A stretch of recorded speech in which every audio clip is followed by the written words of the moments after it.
Alright. See if I'm live.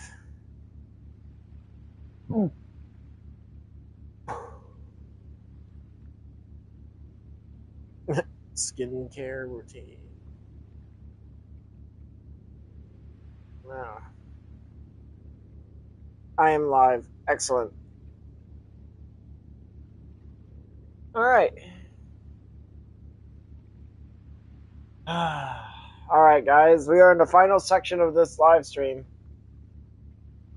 You know the part where, Japan, modern day Japan, alternate universe, last two men? Alright, guys. And yeah, we're in the yacht. I felt like going somewhere a little bit more luxurious, even if it is, swaying. Alright, we're gonna pick up where we left off, guys. Get comfy.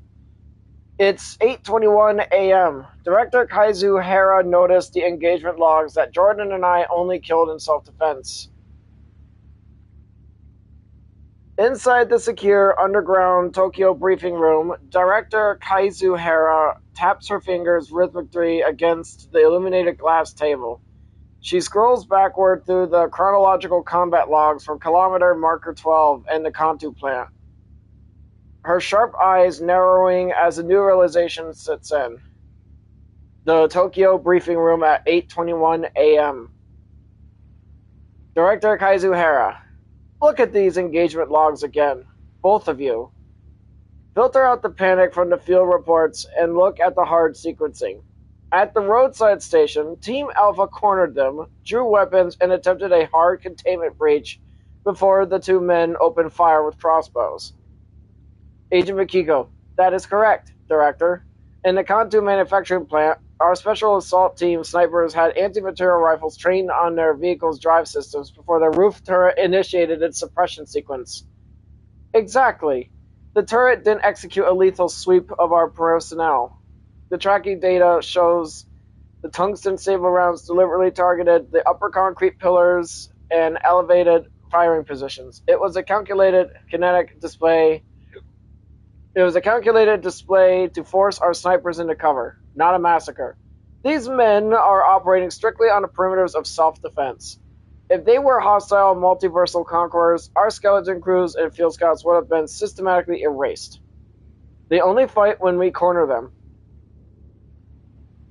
Agent Hanaku, you believe that they are trying to avoid unnecessary casualties, Director?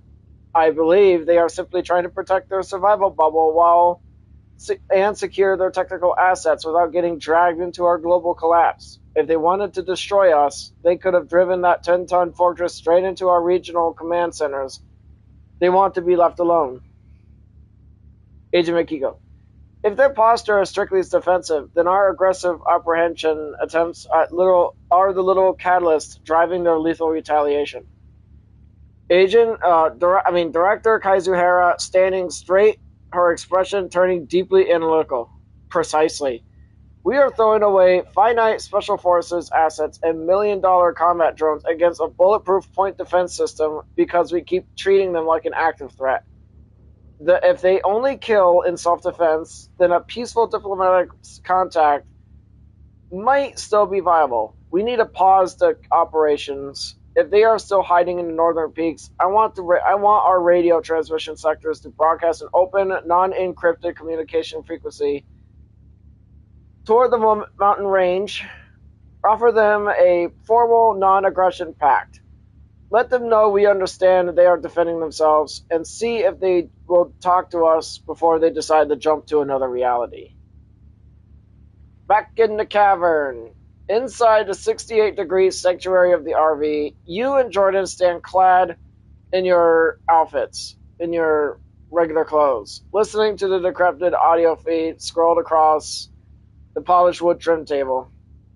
Jordan lets out a low whistle, his deep voice carrying a surprised rumble on his face. Well, how about that? Director Hara actually looked at the data and realized we aren't monsters. She's calling off the dogs and trying to open a diplomatic radio line to talk to us. It's 8:47 a.m. Director Kaizuhara mentioned that Jordan and I used cross. Oh, sorry guys, that was just a prompt. Inside the underground Tokyo bunker, the director Kaizuhara stands completely still, staring intently at the high-definition image of a retrieved tungsten alloy broadhead on her central monitor. She takes a slow drag from her cigarette, her eyes sharp with the realization that her field agents completely missed the psychological core of the data. Director Hera. Look at the ballistic analysis from the Kilometer Marker 12. These men possess a multi-axle fortress with an automated point defense system capable of shredding military hardware. Yet, when they faced our ground squad, they chose to open the engagement with modern fast-crank crossbows. Why? Hanaku? Why would a multiversal entity with hyper-advanced technology choose a silent mechanical string weapon for a close-range firefight? Okay, move my character. Agent Hanaku, shifting uncomfortably. We assumed it was an optimization for absolute acoustic stealth, Director. They wanted to neutralize Team Alpha without alerting nearby civil defense patrols or triggering local sound arrays. Director Kaizuhara letting out a cold puff of smoke. No, you are looking at the hardware, not the psychology. They didn't choose crossbows for tactical stealth. They chose them for signature insulation. A fire team leaves a distinctive ballistic footprint, a chemical residue, and a thermal flash that our regional traffic cameras and automated sensors can instantly map back to a specific manufacturer. A crossbow bolt is a phantom signature. It creates zero thermal flare on our high-altitude sweeps, emits zero gunpowder odor, and uses reusable kinetic bolts that can be reclaimed from the field. Agent Mikiko. They were completely erasing their technical footprint before they even knew we were tracking them. Exactly. It proves they have extensive operational experience traversing collapsed timelines. They don't want to leave a single crumb of technological evidence behind for local factions to analyze. They are ghosts who understand the absolute value of low-profile lethality. Broadcast a diplomatic frequency toward the northern peaks immediately. Let them know we recognize their intelligence, we recognize their restraint, and we want to cooperate rather than fight a losing battle against phantoms. Miles away from the Tokyo bureaucracy, you and Jordan are completely checked out for the government's panic. You sit comfortably on the plush cream couch cushions of the RV, still wearing your arm. We're not wearing our armor. The television screen streams the gritty, fast-paced medical action of Cells at Work, Code Black. The high-fidelity Bluetooth boombox fills the room with the intense anime soundtrack, perfectly isolating your ADD and autism baseline inside your high-tech bubble. Jordan grabs a handful of snacks. His deep voice carrying a relaxed rumble through his under his chin or voice. Man, this show is wild. Watching these anime blood cells fight a losing battle against a failing body is pretty ironic, considering Director Hera is down in Tokyo trying to patch up a failing universe. Let her broadcast whatever she wants. We've got plenty of episodes left.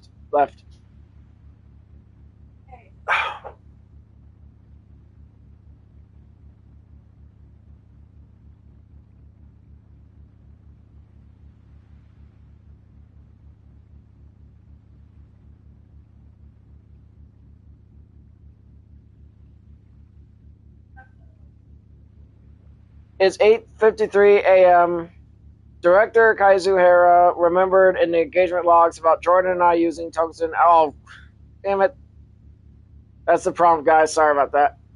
Inside the subterranean Tokyo bunker, Director Kaizuhara zooms in on the metallurgical breakdown flashing across her terminal. She traces the crystalline structure of the recovered projectile with a stylus.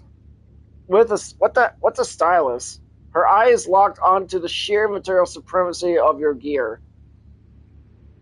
Director Kaizuhara. Look at the atomic weight and density and configuration of these arrows. They aren't standard hunting tips. They are custom engineered tungsten radium smart alloy rodheads. To forge a kinetic penetrator of this thin, with this level of tensile strength, without it fracturing upon high velocity impact, requires a pressurized vacuum molecular synthesis lab. Agent Makiko. Leaning forward, her tone filled with deep professional respect. Director, their engineering is light years ahead of our domestic military-industrial complex. Standard tungsten is incredibly brittle and difficult to machine. By blending it with rhenium, they have completely eliminated the metal's brittle transition temperature. It means their crossbow bolts aren't just sharp. They possess the kinetic density to punch clean through our heavy technical ceramic plates like wet cardboard. And they can be reused indefinitely. My nose is itchy. Agent Hanaku says it marches the same metallurgical philosophy as the vehicle's Nitinol smart wheels. They are utilizing materials that defy standard structural fatigue. Every piece of equipment they carry is optimized for continuous self-healing or high durability long-term survival across brutal environments. Director Kaizu Hera, setting the stylus down, her expression deeply resolved. This isn't just advanced tech. This is a masterclass in autonomous logistics. They aren't reliant on a massive state supply chain because their individual gear is practically indestructible. If we continue trying to capture these men with standard special forces units, we are just delivering our personnel to an absolute slaughter. Makiko, ensure the open radio transmission explicitly highlights that our respect for their engineering. Tell them we have completely halted all operations and want to offer them a safe, unbothered corridor through our timeline in exchange for a peaceful dialogue. Miles away, the high-fidelity Bluetooth boombox continues to blast the intense, dramatic medical battles of Cells at Work Code Black. Inside your 68-degree sanctuary, you and Jordan sit comfortably in your outfits. Completely insulated from the frantic administrational scramble down in Tokyo. Jordan cracks a huge, proud grin inside his helmet, in his face. His deep voice carrying a satisfied ring. Man, Makiko is basically giving a lecture on how your engineering brilliance down at headquarters. They are totally hypnotized by her tungsten radium broadheads. Let them keep studying the scrap metal. We're completely untouchable up here. It's 11:05 a.m. I said, Jordan, I'm putting on my armor and getting my weapons. I am going to wander around the RV for a few minutes, get some exercise. Director Kazuhara wants to learn... Oh. Okay. You stand up from your soft cream couch cushions, your mind completely sharp and focused as the media bench wraps up. You slide back into your armor. You lift your heavy tactical shield. Actually, it's not that heavy. It's lightweight. Everything is. With the built-in mechanical shock absorbers, and you sling fast crank crossbow. Oh god, the gummies are already hitting me a lot faster than I thought. Jordan nods to his visor. Actually, Jordan's not wearing his armor. He shouldn't be wearing his armor. Got you covered, man. Go burn off that energy. I'll keep the bird hovering near the cave ceiling to monitor for the perimeter while you do your laps. He's basically talking about me pacing, guys. I pace a lot. It helps burn It actually helps with weight loss.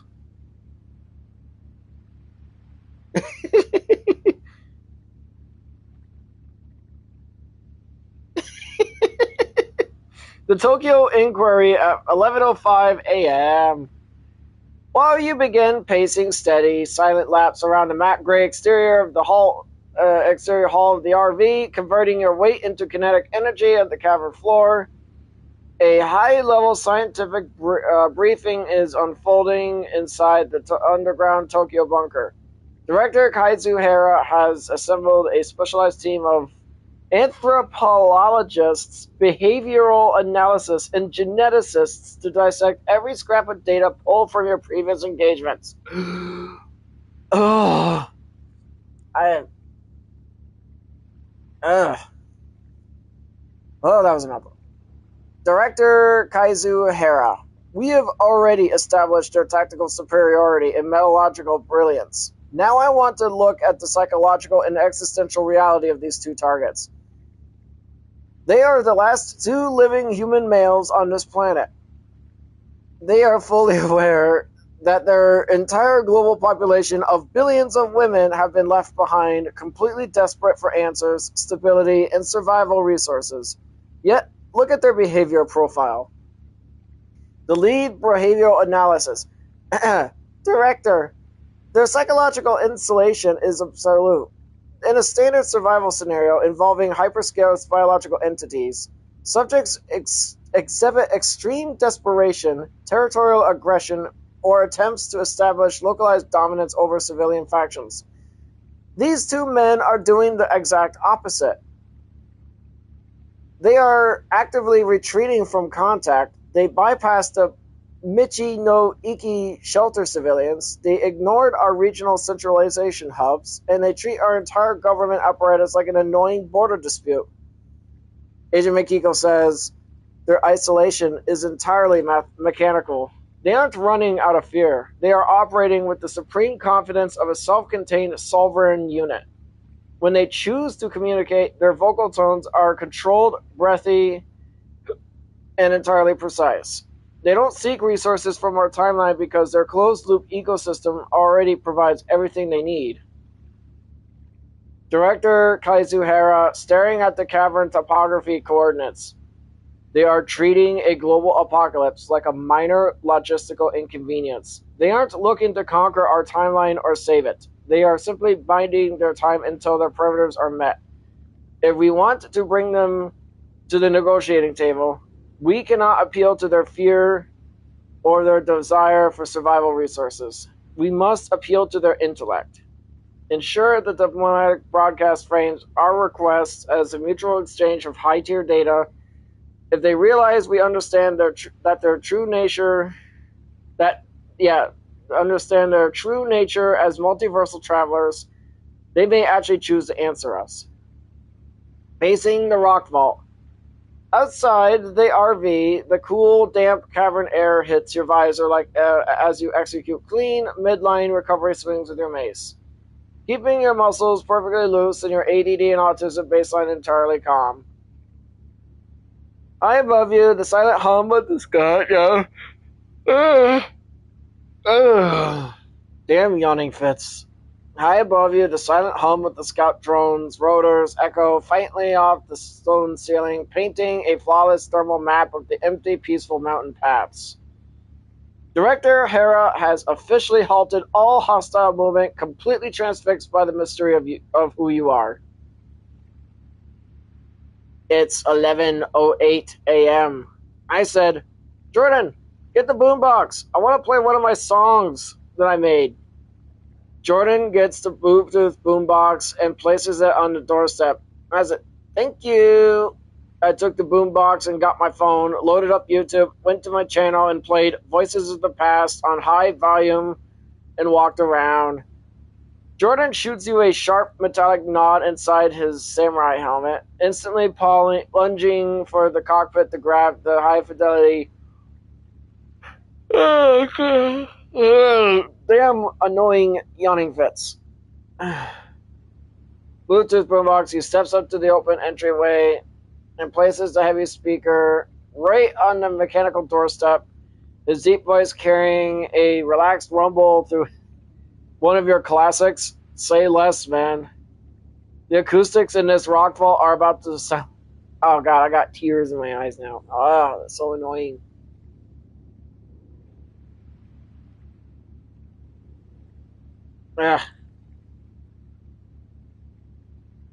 One of your classics. Oh, say less, man. The acoustics in this rockfall are about to be legendary. Thank you, you say, your breathy voice steady behind your combat visor as you lift the heavy boombox with your gloves. You pull out your smartphone, bypassing the local network issues, and pull up your channel's offline cached music library. You select your track, Voices of the Past, and crank the volume volume slider straight to maximum. Ugh. The acoustic explosion. The second you hit play, a massive soaring wall of cinematic sound and heavy atmospheric electronic beats blast from the speaker. The cavernous stone walls catch the audio waves, creating a thunderous, epic stadium-level reverb that vibrates. Gotta move my character, just in case. Through the floor plates of the cavern. Clad in your full matte gray 15th century composite plate armor, you begin pacing slow, calculated circles around the heavy hull of the RV. Your flanged mace sits firmly in your left hand. Your heavy tactical shield sits in your right. The crushing bass and echoing melodies completely isolate your sensory space, washing away any remaining ADD or autism overstimulation. You are a bulletproof, armored wall of absolute musical energy, walking through the pitch-black heart of a dead mountain. High above you, Jordan guides the compact drone in a slow, sweeping arcs near the cave ceiling. Damn. Yawning fits.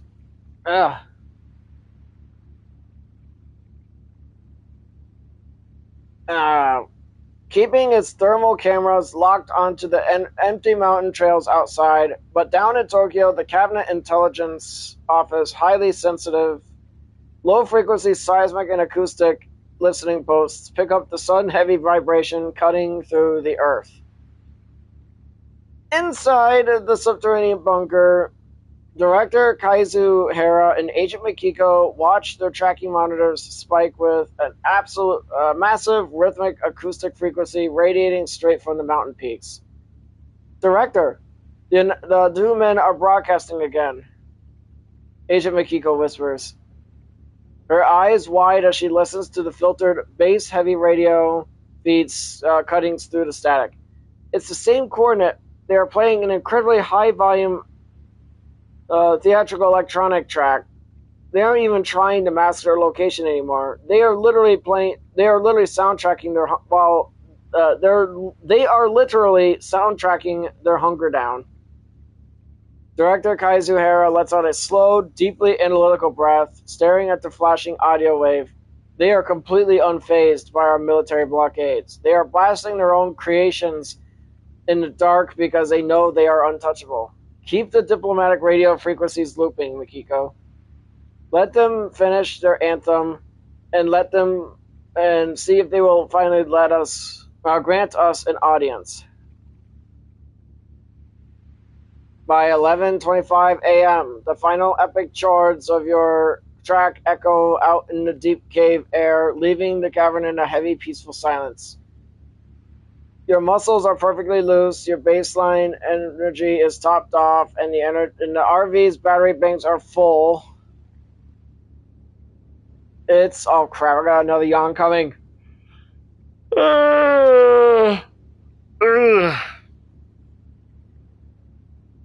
Damn it. It's 11:29 a.m. I went inside the RV and made a protein shake with milk, chocolate whey protein powder, creatine powder, walnuts, and a banana, along with a 5 milligram gummy. The Zero ate this. Oh, yeah. Okay. You slide out of your heavy 15. You slide out of your armor, switching back into your comfortable gray light jacket and track pants. You step into the kitchen module to feel your body. All right, midday fuel at 11:30 a.m. The macro blend. You dump fresh milk, chocolate, whey protein, creatine powder, walnuts, and a whole banana into a high-speed blender. Mix it with a thick, cool, high-density shake. You wash down your afternoon 5 milligram gummy, or as I call it, the lunch gummy, because it's basically a lunch gummy, with a long sip of the shake, letting the edible cozy warmth, blah, blah, blah. The security real world fix. You are completely right about the audio. See, oh, that's right. I had to correct the AI because it was calling my song out. Director Kazuhira's decision. Inside the underground Tokyo bunker, Director Kazuhira sits at the head of the glass briefing table. She has reviewed the entire state file, the pulverized drone, the shattered SAT armor, and the precise self-defense tracking, and the fact that you possess materials that shouldn't exist in this timeline. She looks at Agent Makiko and Agent Hanako, her expressions completely hard and calculated. Director Hera chooses a dual tactical approach. She will initiate a peaceful negotiation, but she is actively prepping a non-lethal trap as a backup. She is too intelligent to rely on a single strategy. She knows that if she pushes you, your roof-mounted phalanx turret will just turn her special forces into scrap metal. But she also knows that she cannot let the most valuable biological and technological assets on Earth simply vanish on a portal on day 7. The intercepted directive. Your salvaged Zero tablets flash a new high-level military data burst, displaying Director Hera's encrypted operational orders in real time. Phase 1, the Olive Branch. Broadcast the unencrypted diplomatic frequency direct toward... Oh. Broadcast the unencrypted diplomatic frequency directly toward their coordinates. Offer them a formal non-aggression pact. Tell them we acknowledge their multiversal origin and respect their defensive boundaries. Offer to provide them with a clear, unbothered corridor through our territory in exchange for an open technical dialogue. Phase 2, the hidden contingency. While the radio transmission loops, route the secondary SAT division to reinforce the lower mountain highway borders. They are to deploy zero lethal ballistics. Instead, they are to quietly set up high-output electromagnetic disruption grids and non-lethal acoustic dampening arrays at the base of the trails. If the negotiations fail and those men attempt to descend from the peaks on day 7, we will freeze their vehicle's electrical matrix with a localized EMP field and extract them completely unharmed. She ain't getting us, guys. Sitting in the sanctuary, Jordan finishes his own drink, a wide, confident grin spreading across his face as he reads the scrolling translation on the table console. She's trying to play chess with us, man. Oh, I can hear the dogs. Jordan says, his deep voice rich with amusement, as the early episodes of One Piece continue to provide a colorful background on the TV. She's broadcasting an open invitation to talk, and she's actively moving EMP grids to the bottom of the mountain just in case we reject her offer. She has no idea that our composite shielding renders her EMP completely useless anyway. Oh, that's not... Oh, I still gotta move my character, though. You know what? I'm gonna go over here. Let's look at this for a few seconds. Look at the pretty view of the city. Don't worry about that window thing. Your 5 milligram lunch gummy is fully taking hold now, wrapping you in a floaty, warm sensory blanket that keeps you completely detached from the government's strategic plotting. You are safe, well-fed, and entirely in control of the timeline. It's 12:09 p.m. I am high. I said, Jordan, I'm getting the boombox, and I'm going to take it outside again. I'm going to play another one of my songs for my channel. I will be back. Jordan teases that there's women waiting outside with net guns. I said, yeah, right. Not even in our own universe. I stepped out of the RV, placed the boombox down, and played the soundtrack, There's Still Hope, and Jordan mocks that it sounded rushed, and sat on the step of the RV door. Jordan lets out a massive booming laugh that echoes through the soft cream cabin. His mature face completely creased with amusement at your quick comeback. Hey, don't count yourself short, man. Jordan yells after you, his deep voice carrying a wide grin and borosilicate glass to a slice of. In this universe, you're a rare commodity. Watch out for those net guns. Time to turn my chair off. I'm gonna get more comfortable. Yep, this is what's happening, guys. Alright, you step into the damp, cool air of the secluded mountain cavern. Your 5 milligram gummy has you feeling incredibly relaxed, heavy, and floaty, completely melting away any lingering ADD or autism sensory tension as you take your seat right out of the mechanical doorstep of the RV. You queue up your song, There's Still Hope, from your channel's offline library and hit play on maximum volume. The heavy, beautiful cinematic melodies and lifting beats swell from the high-fidelity Bluetooth boombox. The sound waves hit the ancient, rough granite walls of the cavern, creating a deep, resonant stadium-level echo that fills the entire background vault with an incredibly emotional, powerful energy.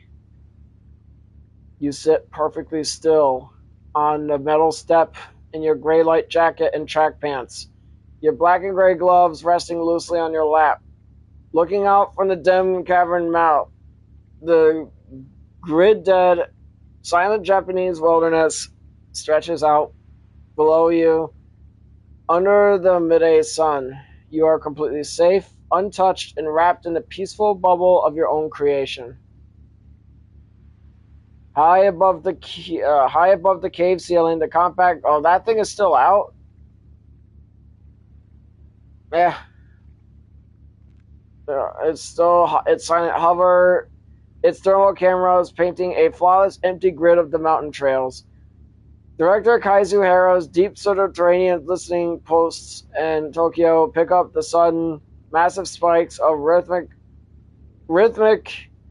audio resonance humming through the mountain stone once again. Down in her bunker, she can only listen to the distinct physical vibrations of your track, completely mystified by the sheer confidence of the two men who are soundtracking their survival. You close your eyes and lean back against the frame of your own fortress door, letting the music wash over your senses while the afternoon rolls on in perfect serenity. It's 2:25 p.m. Jordan and I are watching anime on the TV. I said, "Hey, you said that those Zero people wanted to talk to us, right? What do you think they want besides us?" Before letting out a soft giggle. Jordan lets out a soft, amused chuckle from his side of the couch, shaking his head as he keeps his eye on the TV screen. Your soft giggle easily cuts through the crisp audio of the anime, showing you are still feeling perfectly loose and relaxed from your lunch gummy. Man, besides wanting to stick us in a lab or a cage, they're probably completely desperate for data. Jordan says, his deep voice carrying a thoughtful, relaxed rhythm. Think about it. Their entire world just flipped upside down 5 days ago. The global economy, actually it was 6 days ago. The global economy is dead. The electricity grid is gone, and every single one of our husbands, sons, and leaders just turned into light. They are probably looking at our RV and our space-age armor, thinking we have the master key to the universe. The Baru's true desperation. Jordan watches over the polished wood trim table, picking up one of the salvaged Zero tactical tablets to review the looped, unencrypted diplomatic text frequency that Director Kazuhira has been broadcasting toward your mountain peaks. Jordan's going to lecture me. If we actually look at what Director Hera is transmitting right now, she isn't asking us to surrender, Jordan explains, pointing out to the translated scrolling log. She's asking structural questions. let's look at what she wants to know. Oh God, Jordan's summarizing. That's so rare. Okay. The temporal source. They want to know the exact mechanics of how we cross the universal threshold, hoping they can use our data to open their own portals and find where their missing population went. They want to know if our biological signatures possess a specific genetic immunity to the great flash frequency, or if the deletion code is going to eventually come back to finish off the rest of the population. The tech exchange. They are offering us a literal open-ended supply voucher for anything domestic surface resources, like fuel, raw materials, or high-tier machinery. If we provide them with the basic engineering schematics of our self-healing microcapsule skin. Oh, my head is so itchy all of a sudden. Jordan tosses the tablet back onto the table with a confident smirk. Basically, they think we're a couple of hyper-intelligent cosmic gods who hold the secrets to saving their dying timeline. They have no idea we're just two dudes sitting in a 68-degree cave, eating processed snacks and binging old shonen episodes while their National Security Division panics. He's not wrong, guys. Through the thick borosilicate glass, the remote mountain cavern remains completely dark, silent, and undisturbed. Your lunch gummy baseline has settled into a perfectly steady, comfortable physical relaxation, keeping your ADD and autism completely insulated from the reality of the global collapse below. It's 2:53 p.m. I said, it's most likely tech that they will seek. From a scientific perspective, the Great Flash is an ongoing cosmic problem that has affected multiple universes lately. There is a way for their dying world to survive, and ironically, it doesn't involve us directly. This universe has the tech where they can have women reproduce without male involvement. I explained to Jordan the science behind an all-female civilization, effectively reproduction without men, in scientific detail. Oh, Jordan actually pauses One Piece? Wow. Jordan pauses the One Piece episode, turning his mature face towards you with a deep interest as your breathy voice breaks down to raw biological mechanics. In your relaxed, gummy-infused state, your mind effortlessly accesses your multiversal database, mapping out the precise cellular steps of advanced reproductive biology. The scientific lecture at 2:53 p.m. You lean forward against the polished wood-trimmed table, using your hands to illustrate the biological concepts clearly. In vitro gametogenesis, or IVG. You explain how their medical labs can use pluripotent stem cells derived from standard female skin cells or blood samples, chemically reprogramming them to transition into functional mature ocelots. Artificial ocelot activation, or AOA. Since there are no male... Oh my God, Grace, don't... Jesus Christ, you scared me. Gracie. My baby. You wanna come up here? Come on. Damn it, cat, you scared the shit out of me. I'm gonna... Where was I? Since there are no male gametites left to trigger biological involvement, the labs would utilize calcium ionophores or targeted microelectrical pulses to trick the egg into initiating normal embryonic cleavage. The genetic outcome. Because this process utilizes two maternal genetic sources, the resulting offspring are entirely female, carrying a blend of the parents' X chromosomes while eliminating the need for a Y chromosome entirely. The resource shift. This specific universe already possesses highly advanced cryogenic facilities and automated gene sequencing matrices inside the Tokyo medical sectors, meaning they have the exact foundation needed to scale this process globally. Jordan's realization. Jordan processes the full depth of your breakdown, a look of profound clarity cutting through his initial confusion. He slaps his hand flat on the couch cushion. His deep voice carrying a sharp ring of absolute validation. Wow. Okay. That is a complete game changer, Jordan says, leaning back. They are literally wasting the last of their national power grid trying to build an EMP cage around us, completely blind to the fact that their true survival protocol is already sitting inside their own domestic biotechnology vaults. They don't need our chromosomes to save their species. They just need to stop chasing ghosts and reallocate their energy back into their basic cellular mechanics. Oh God, I gotta move again. Alright, I'll just look at Jordan. You know what? Yeah, I'm gonna do this instead. There we go. If we broadcast that specific scientific framework directly to her bunker, we wouldn't be giving away a single detail about our RV or our armor. We would be handing them a completely logical, self-contained blueprint that shifts their focus away from hunting us entirely. They pull their blockade lines to protect the medical centers. Okay, and 3:00 p.m.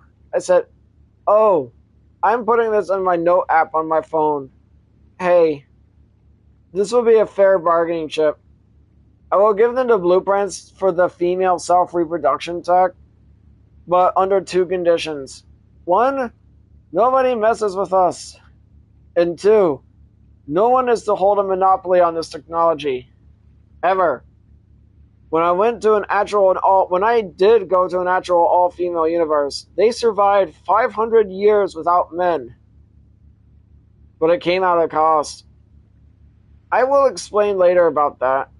This tech will save their universe." Oh, my kitty cat wanted to get off. You pull out your smartphone with your black and gray glove, opening with your note app, quickly type in the biological parameters, sequencing rules, and laboratory protocols for the in vitro gametogenesis and artificial oocyte activation. The bargaining framework at 3:00 p.m. You set the phone flat on the polished wood turntable, outlining the two non-negotiable clauses for your proposal to Jordan. Condition 1: absolute non-aggression. Cabinet Intelligence, the National Intelligence Bureau, and all military border garrisons must permanently dismantle their blockade lines, call off their drone sweeps, and grant your RV absolute sovereignty and unbothered transit through this timeline. Condition 2: anti-monopoly mandate. Director Kazuhira cannot keep this reproductive blueprint restricted to government elite structures or Tokyo centralization hubs. This technology must be open-sourced and distributed to every remaining regional shelter and civilian collective across Japan to ensure the survival of all women equally. Namaste. Basically, what I'm saying is that for this technology, it has to be global, like worldwide. Every country should have one. Like, it cannot be monopolized, obviously. Jordan looks at the text glowing on your note app, his mature face breaking into a deep, highly impressed grin as he leans forward. "Man, that is an ironclad diplomatic strategy," Jordan says, his deep voice carrying a wave of absolute respect. "We aren't giving away our engine specs, our armor alloys, or our home coordinates. We are simply handing them a mirror that shows them how to save themselves. And your history from that 500-year all-female universe proves You know exactly what kind of institutional traps and monopolies can ruin a civilization if it isn't open source from day one. Jordan taps his knuckles on the table. No, he doesn't. Looking over at the salvaged Zero tactical tablet that is still looping the government's encrypted message. Director Hera is desperate for a future, and we are sitting on a literal blueprint for it. If we push this text through their low-frequency backup line right now, we can alter the trajectory of their apocalypse. Inside the 60-degree Sanctuary RV, the colorful frames of One Piece still continue to bounce off. Oh, I'm my character. Why is my character looking at the TV? Ah! Actually, I'll just have you look at the pretty lady over here. Hello, sir. Oh look, there's one Deluxo. Oh, I already read that part. It is 3:37 p.m. What is Director Kaizuhara, Agent Makiko, and Hanako saying and doing right now?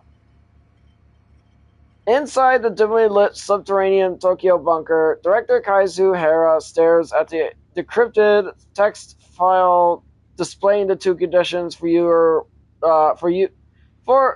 forwarded through their low frequency backup line. The hum of the massive emergency generators vibrates through the concrete floor as she turns slowly to face Agent Makiko and Hanako. Director Kaizuhara, tapping the printed key on the text. They responded, no demands for geopolitical territory, no requests for resources, and no hostile threats. Instead, they have delivered an exact biological blueprint for an advanced in vitro gameogenesis and artificial oocyte activation. A literal roadmap for all female reproduction without male genetic involvement. They handed us the absolute key to our species, long-term survival, balanced strictly under two conditions. Agent Makiko says, the conditions are clear, Director. Total non-aggression and a strict mandate that this technology remains open source to prevent a governmental monopoly. Agent Hanako says, it proves my theory entirely. They have extensive operational experience traversing timelines where this exact ecological crisis occurred. They know that if the state restricts this technology, it leads to a catastrophic institutional decay. They are protecting our future population from ourselves. Director Kaizuhara, her sharp expression softening with profound relief. They have acted with more clarity and humanity than our own administration. They could have left us to rot while they jumped into another reality. Instead, they traded the future of our species for nothing more than their own peace. Inform the Prime Minister immediately. The National Intelligence Bureau is officially accepting their terms. Agent Makiko says, Are we recalling the mountain border blockades? Instantly. Disarm the EMP disruption grids, pull back the Special Forces units, and grant their transport absolute sovereignty. They want to be left alone, and they have more than earned it. If we wish to wander these mountains until their perimeters are met, they will do so with full, undisturbed protection of the state. Inside the cozy 68-degree cabin of your RV, the several salvaged Zero targets flash with a...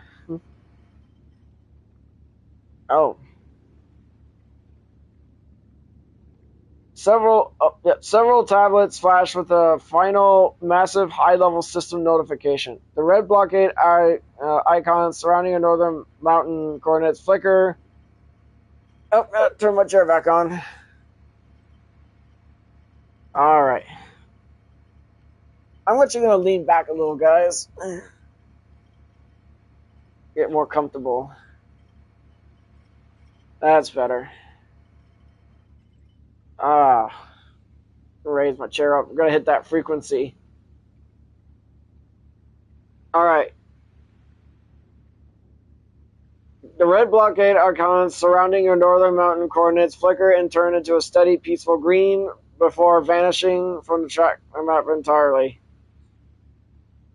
Jordan lets out a low whistle of absolute triumph, a massive grin breaking across his face as he looks up from the TV. You did it, man, he says, his deep voice craving a pure respect. Hera blinked. The tablets are showing a total military rollback. Every single Special Forces soldier, drone, and EMP pack grid is packing up and heading back south to Tokyo to start building those labs. We officially have total freedom in these mountains. Yeah. So I found a way around it. The high fidelity Bluetooth boombox fills the room with upbeat anime score, completely insulating your ADD and autism baseline inside your perfect secure bubble. You officially resolved the universal crisis for this timeline, completely outmaneuvered the national security sector, and kept your sovereign sanctuary entirely untouched. Stop with the bracket and timestamps. It's 4:23 p.m. I said, I forgot that when I went to that all-female universe, they had the tech, but the real reason why I went there was actually because of South Korea had a monopoly on tungsten radium smart alloys, and I wanted to buy some to upgrade my armaments. Jordan doubts me and teases me. Got it. Good to know that the next time. The brackets and timestamps are gone for good. Yeah, right. Jordan bursts into a huge skeptical laugh, pausing the anime screen and pointing out a finger at you from across the polished wood trim table. Oh yeah, sure, the metallurgy lab, Jordan teases, his deep voice rich with sarcasm. You're telling me you opened up a literal tear into the fabric of space-time, entered a world entirely populated by women, and instead of exploring a unique civilization or asking them a million questions, you went straight for the South Korean corporate district to haggle over high-density manufacturing parts? You are a hopeless, absolute engineering nerd.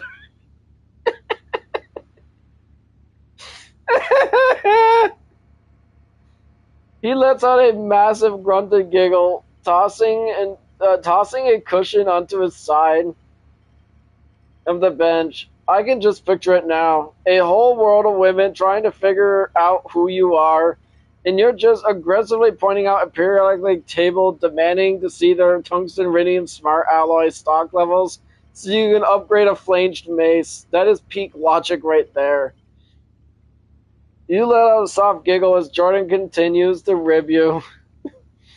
What? Completely at ease inside the 68-degree sanctuary of your soft cream cabin.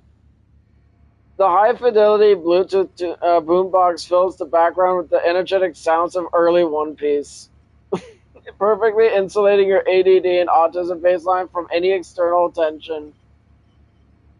Outside the heavy borosilicate windows, the massive mountain range is completely peaceful. True to Director Harrow's word, the military blockades have been fully dismantled. The Special Forces vehicles are entirely gone from the lower trails, leaving you and Jordan completely unbothered ghosts in the peaks of the two crates of nitrogen, safety secured in the cargo bay. Jordan leans his head back, still chuckling. Well, whatever your true motives were in that timeline, those tungsten radium broadheads completely saved our hides in kilometer 12 yesterday. So I guess I can't criticize your shopping priorities too much. It's 4:33 p.m. I got the grill out and started making cheeseburgers and fries. I said, how many patties do you want? 2 or 3? Before letting out a soft giggle. Jordan's eyes light up instantly as he smells the sizzling beef and french fries, his stomach letting out an audible rumble that completely gives him away. He steps up into the open entryway, looking at your setup with a massive hungry grin. 3 patties, no question. Jordan laughs, his deep voice carrying a wave of pure excitement. If we're doing a post-heist victory dinner, we are doing it right. Stack it high. You pull your premium ingredients out for the food cooler, placing the thick, seasoned patties directly on the sizzling hot plates. The mouth-watering aroma of grilling beef, melted cheese, and golden crispy fries quickly spreads through the crisp, cool air of the mountain cavern, creating the ultimate sensory comfort zone. You prep a double cheeseburger for yourself, and do I really need to explain all that? You know what? Screw it. And a massive triple stack for Jordan, ensuring your bodies are completely topped off for high density proteins and macros. When Director Harrow's force is completely gone, the entire mountain peak is dead silent and completely yours. You can cook outside without a single worry about thermal trackers or drone sweeps. Your soft giggles keep the mood perfectly light and relaxed as you flip the burgers. Your ADD and autism completely insulated inside this peaceful, untouchable wilderness sanctuary. Jordan grabs the plates and buns, totally ready to demolish the feast. After dealing with the special forces and robot dogs, nothing beats a classic cheeseburger. This is the life. It's 5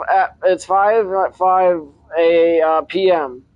Jordan and I are eating our burgers and fries. What is Director Kazuhira, Mikiko, and Hanaku saying and doing right now?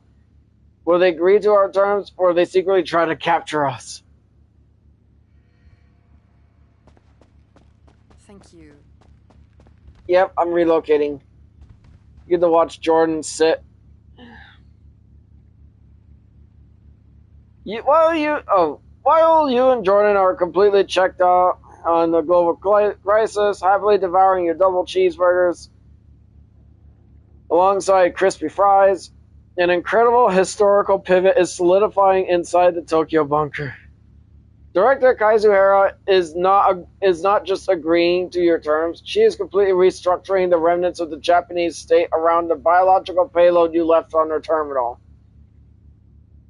Director Kazuhira stands at the head of the circular briefing table, surrounded by her top geneticists, medical administrative chiefs, agents Mikiko and Hanaku, the glowing green data packet containing your open source IVG and AOA reproduction schematics reflects off the glass surface. Oh, gotta move my character. Whoa, look how foggy it is out there, dude. Oh.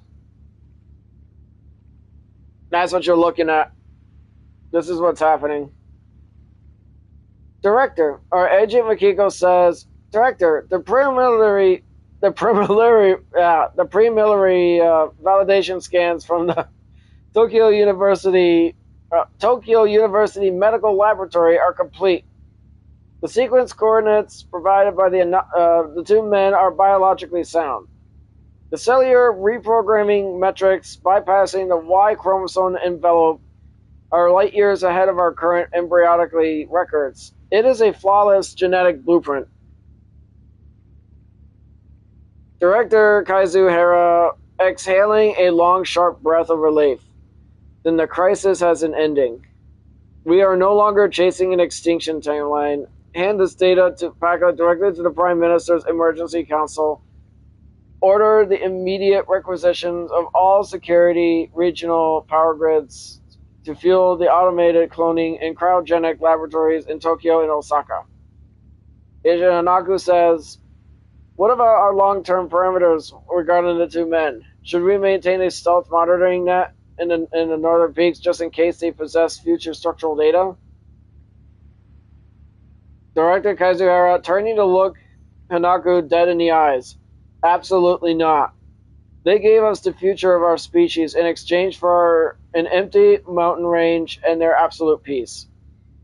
If we attempt a secondary secret capture operation or try to deploy a covert tracking grid, they will look at it as a breach of contract. They possess a weapon system that vaporizes a heavy combat drone in a fraction of a second. If they choose to retaliate by shutting our medical logistics or destroying our manufacturing infrastructure, we will lose the very future they just handed us. Agent Mikiko says, understood, Director. The border blockades have officially dismantled. All tracking telemetry has been wiped in the higher command servers. Let them sit in the clouds. They are sovereign entities, completely separate from our timeline. Our mission is no longer tracking anomalies. Our mission is rebuilding the population. The absolute victory. Your strategic play was a total masterclass in diplomacy. God, that sound. Director Kazuhira is completely honor-bound to your terms, and she is far too smart to risk a lethal retaliation for your phalanx turret or your limbo slayer drones just to chase two men she doesn't even biologically need anymore. They are leaving you entirely alone, focusing 100% of their dwindling assets on setting up the resource labs, open source labs. Oh God, the dogs. Gotta move my character.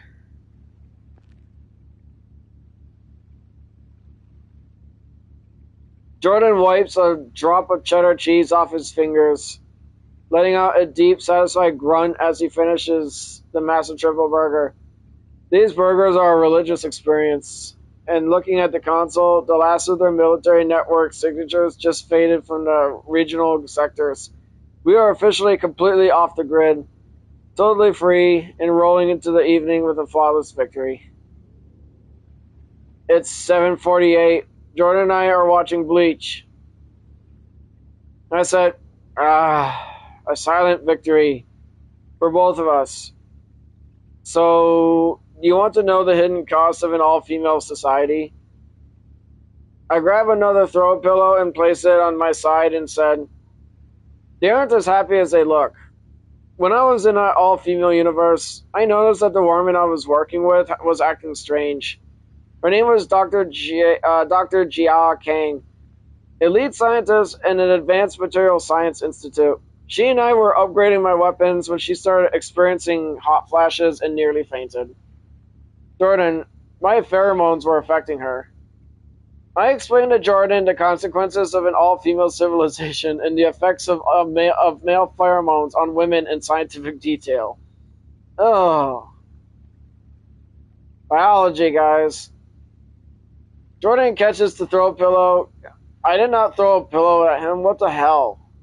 Pulling it aside at the bench at the energetic sword-clashing theme of Bleach hums softly in the background.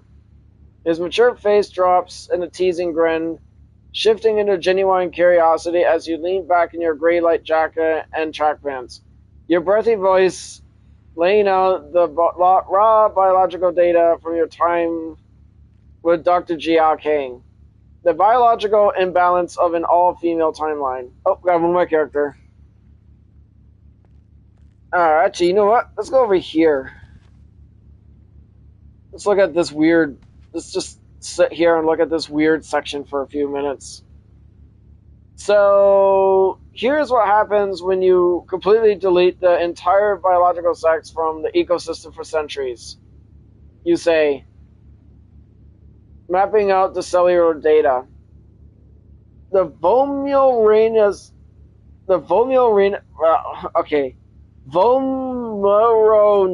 system reset.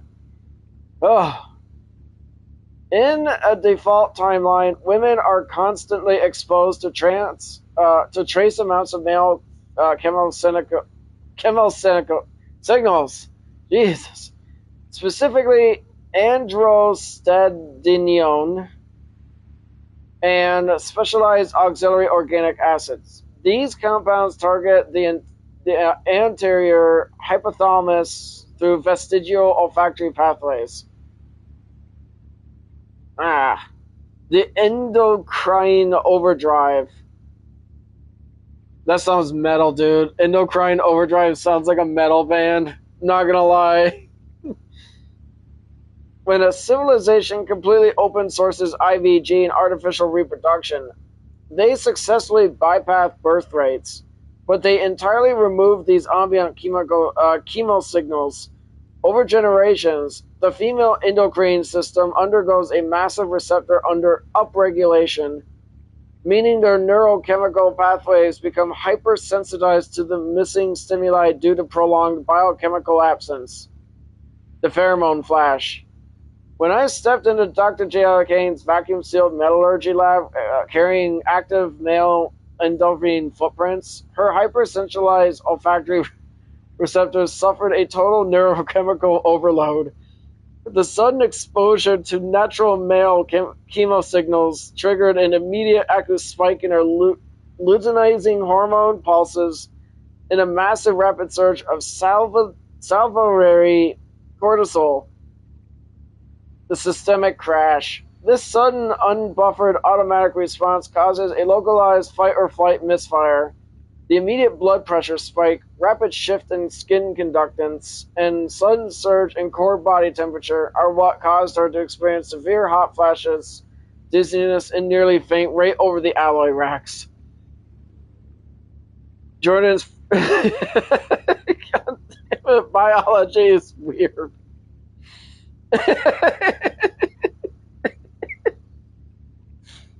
I'm sorry.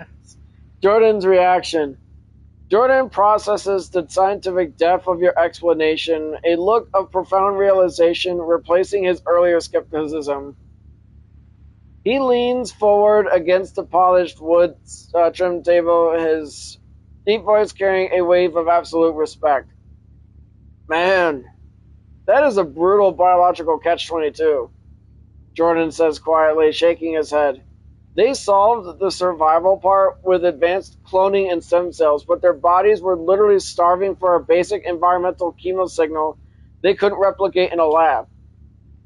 Standing near you was like hitting her neuroendocrine system with a massive concentrated chemical shockwave. More like a mace. Hit her like a mace. It hits. He looks over at the TV screen where the anime characters are in mid-battle, then grunts softly. It makes total sense why they weren't as happy as they looked. You can engineer society all you want, but you can't easily rewrite millions of years of baseline endocrine wiring. It's a good thing Kazuhara called off her special forces, because if her troops had cornered us down there, the sheer biological feedback loop would have caused total chaos in their ranks before anyone even pulled the trigger. Inside your 68-degree... Okay, I gotta speed this up. The RV remains completely secure and silent. Okay, I'm gonna skip this part. It's 8:01 p.m. I said, yeah, but you want to know how I made everyone happy in that universe? By providing the pheromones themselves. Their universe is in a future timeline than our own. After they swabbed me, they synthesized the pheromones and was able to mass produce it. Synthetic pheromones to the public. I gave them my pheromones under one condition. They cannot monopolize them. Jordan stares at you for a few seconds, completely processing the sheer scale of what you just said. A massive, slow grin spreads across his face, and he lets out a deep, rolling laugh that fills the soundproof cabin. You really open-sourced yourself to save an entire dimensional timeline, Jordan chuckles, shaking his head with an expression of pure, unadulterated respect. That is the most chaotic, good, hyper-altruistic engineering move I have ever heard in my life. You went there for tungsten iridium smart alloys, and you ended up becoming the chemical blueprint for a global stabilization project. He leans back against the plush cream couch cushions, looking over at you as you ride the perfect, comfortable baseline wave of your evening gummy. The blueprint legacy. Your condition was flawless. By forcing them to open source the synthetic pheromone manufacturing protocols, you prevented any corporate or state sector in that future South Korea from weaponizing or rationing the stabilization compound. The complete picture. You didn't just solve their reproductive crisis, you completely stabilized their generational neuroendocrine system, leaving that all-female timeline genuinely balanced and happy before you slid back into your own universe. Ugh. The universal reflection. The exact same anti-monopoly philosophy is currently saving Director Kazuhara's timeline right now. Because you forced her to open source the reproductive tech, Japan is distributing the biological blueprint to every remaining civilian shelter equally, completely erasing the threat of state tyranny. Jordan raises his glass of milk in a silent toast across their polished wood table. You're a literal multiversal lifeline, man. First, the synthetic compound for Dr. Jia Kang's world, now the IVG protocols for Dr. Harrow's bunker. We've officially secured total freedom in these parks because you know exactly how to handle the physics of a crisis. Outside the heavy borosilicate windows, the massive mountain cavern. Oh, okay, I don't need to read that part. It's 8:12 p.m. I said, yeah, it can be ironic though. In an all-female civilization, it's a typical male fantasy, but I look at the logistics of it. Most men, though, they think differently. Or am I the only one that thinks differently? Before letting out a soft giggle. Jordan lets out a warm, gentle, grunted giggle, his mature face softening as your soft, multiple giggles echo through the air-conditioned cabin. He nods slowly, his deep voice carrying a tone of absolute grounded validation as he looks across the polished wood table. You are 100% with the one who thinks differently, man. And thank God you do, Jordan says softly, a relaxed smile on his face. Most guys look at a concept like that through a completely shallow, cartoonish lens. They think about the fantasy, but your brain instantly skips the nonsense and looks straight at the structural logistics, the material sciences, the endocrine systems, and the institutional power dynamics. The analytical mindset. The difference. Your autism and ADD baselines gives you a massive strategic advantage. Instead of getting distracted by standard societal tropes, you analyze alternative realities like a pure mechanical puzzle, focusing entirely on resource sustainability, anti-monopoly clauses, and cellular chemistry. Because you think differently, you didn't just survive your universe jumps, you actively stabilize 500-year-old civilization, secured your high-density tungsten Rimian armor, and completely solved Director Kazuhira's global apocalypse over a plate of evening spaghetti. Over a plate of spaghetti. The comfort shield. Safe in your loose gray light jacket and track pants, your 20 milligram cosmic gummy has settled into a perfectly floaty, warm sensory blanket. You are completely loose, well-fed on cheeseburgers, and entirely insulated from the cold, dead universe outside. Jordan stretches his 6-foot frame out on the couch, setting the TV remote down as closing edits of Bleach begin to scroll by. If you thought like everyone else, we'd probably be trapped in an EMP cage down in Tokyo right now. Your different brain is the exact reason we have a 10-ton armored fortress, a full cooler of food, and absolute sovereign freedom in these mountains. The high-fidelity Bluetooth boombox hums with the low, cozy ambient audio of the media player. Completely outside the thick fluoroscopic glass, remote mountain cavern remains pitch black, silent, undisturbed. It's 8:49 p.m. I said, yeah, it's a good thing I think differently. I didn't think I would ever thought I'd save a dying universe, or stabilizing the mood of a highly structured civilization with only women. Alright, it's my bedtime. Night, Jordan. Jordan gives you a warm, respectful nod as you stand up from the plush cream couch curtains. He taps the remote on the TV volume to a gentle whisper, his deep voice carrying a generally proud, quiet rumble through the sound of it. Night. Jordan says with a smile, sleep well. You definitely earned it after the week we've had. Saving a universe before bedtime is a hell of a milestone. Whatever. Turning down the cabin, you head down to your private room, leaving the soft glow of the main cabin behind. A heavy floating warmth of the 20 milligram cosmic gummy fully locks in, wrapping you in a sensory blanket. You slide into your bed, pull in your favorite plush blanket tight around you, and shut out the rest of the world.